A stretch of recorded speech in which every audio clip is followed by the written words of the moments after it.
Bienvenue dans ce premier épisode de mon journal créatif, où nous allons tenter ensemble de créer un webtoon. Alors cela fait un moment que je voulais créer un projet et le webtoon faisait partie des défis que je voulais réaliser. Alors pour ceux et celles qui ne seraient pas familiers avec les webtoons, c'est une plateforme où vous pouvez lire des BD et des mangas en ligne au format vertical, donc en fait sur votre smartphone. Donc voilà, je me lance le défi car en ce moment j'ai besoin de concrétiser quelque chose. Je ne sais pas où ça va me mener, je ne sais pas si je vais aimer faire ça. Je n'ai jamais illustré d'histoire ou quelque chose dans le genre. Donc voilà, je me lance un petit peu dans l'inconnu, on verra si ça me plaît ou pas, c'est un petit peu un test pour moi.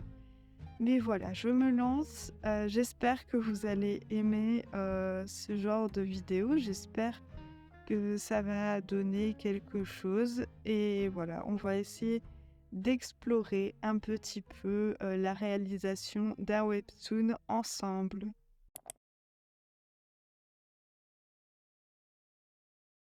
Voilà, j'ai commencé mon webtoon. Je suis assez choquée parce que vraiment j'avance hyper vite dans le webtoon. Enfin, hyper vite. Comparé à d'habitude, en fait, comparé à mes anciennes illustrations, j'avance vraiment bien, je trouve. Je sais pas si c'est le fait d'avoir un scénario, parce qu'en fait, j'ai commencé par écrire un scénario avec une histoire. Et donc, cette histoire, en fait, j'ai voulu l'illustrer. Et je me demande si c'est pas le fait d'avoir un fil conducteur qui fait que en fait, ça se passe bien au niveau du timing. J'ai l'impression que ça coule de source et en fait, ça s'enchaîne hyper bien au niveau des plans. Pour l'instant, j'ai fait 4 plans, 4 scènes, je sais pas comment appeler ça, 4 cases de mon webtoon. D'abord, j'ai fait mes croquis. Ensuite, j'ai fait un croquis du croquis, comme d'habitude. Et puis, j'ai fini par coloriser. Donc, voilà. Franchement, je suis assez contente du résultat en général. Alors, qu'est-ce que j'ai fait d'autre aussi? J'ai créé des petits moodboards pour mon webtoon, donc pour voir un petit peu comment pourraient être physiquement mes personnages et tout.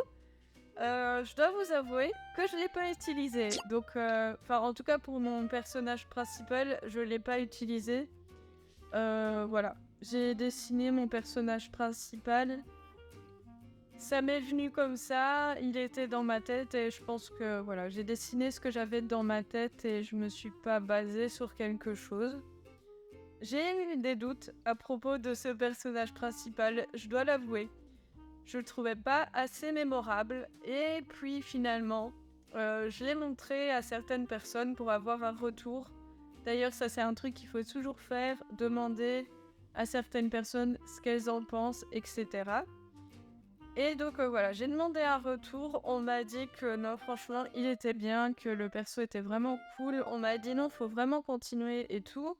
Surtout que moi, je suis perfectionniste. Une fois que j'ai fini un dessin, je trouve que tout est moche. Donc, en gros, j'ai laissé un petit peu mes illustrations de côté. Je suis revenue dessus et finalement, je me suis dit non, en fait, j'aime bien. Vraiment, j'aime bien ce que j'ai fait. Voilà. Surtout que c'est mon premier webtoon. Je peux pas vous dire que j'ai de l'expérience ou quoi. Pour un premier, écoutez, je trouve que c'est assez satisfaisant de voir mon webtoon évoluer comme ça. Donc, ouais. J'ai fait 4 cases. Donc, voilà, ça va être hyper dur de vous montrer ce que ça donne. Il faut que je sois bien cadrée. Voilà. Donc, pour le moment, ça donne ceci. Je suis quand même assez contente de mes planches. Donc, ça va. Franchement, je suis contente. Je suis en train de faire n'importe quoi. Donc, voilà.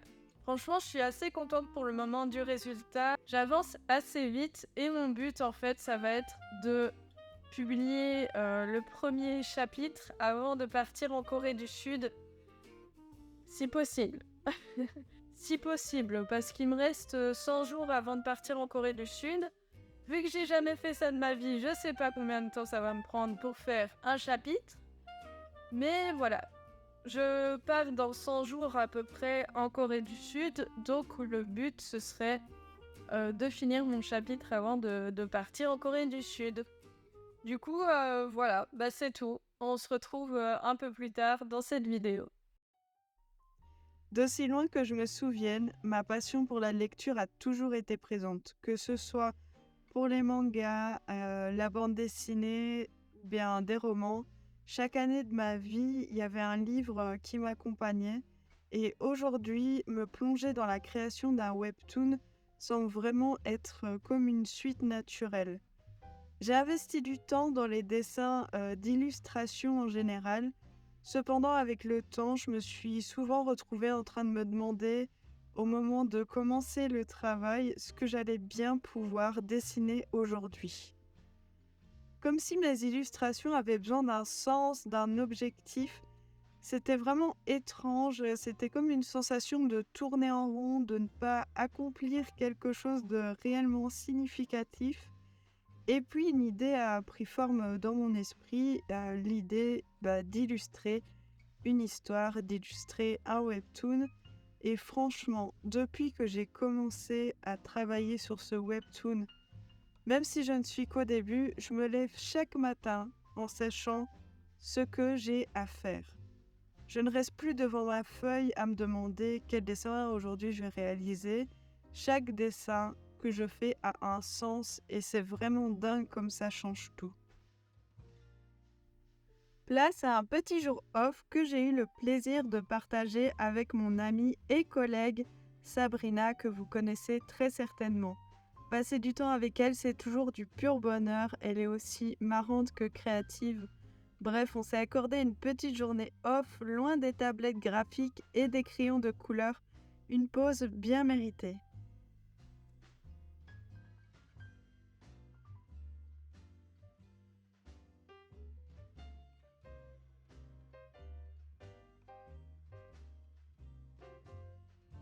Aujourd'hui, au programme, écrire la suite de mon chapitre. Retranscrire tous les scénarios en illustration, c'est vraiment un sacré défi. Petit à petit, j'essaye de donner vie à un monde un peu fou que j'ai en tête. Mais soyons honnêtes, je ne m'attends pas à la perfection du premier coup. J'ai envie de garder une espèce de marge d'erreur pour ce premier webtoon. Après tout, je n'ai jamais vraiment illustré d'histoire auparavant. Ce webtoon, c'est vraiment un laboratoire créatif, un terrain d'expérimentation où je teste ma créativité. Bref, on verra bien où ça me mène. Eh bien les amis, c'est déjà la fin de cette première vidéo. C'est le moment de clôturer cette première vidéo de la création de ce webtoon. Donc j'espère que vous avez aimé cette vidéo. N'hésitez pas aussi à mettre en commentaire si vous aussi vous avez déjà peut-être expérimenté le fait de créer un webtoon, une BD ou simplement d'illustrer une histoire. Moi je serais vraiment hyper intéressée de vous lire. Donc voilà, n'hésitez pas à mettre en commentaire votre expérience. Et pour les personnes qui ne savent pas quoi mettre en commentaire, n'hésitez pas à liker la vidéo parce qu'un like, ça me fait toujours chaud au cœur et ça m'apporte du soutien. Donc voilà, n'oubliez pas de liker cette vidéo. Allez, avant de vous dire au revoir, je vous laisse avec les croquis de la prochaine planche que je vais illustrer. Comme ça, vous avez encore un petit aperçu des coulisses. Prenez soin de vous et on se dit à la prochaine dans une prochaine vidéo. Bye bye!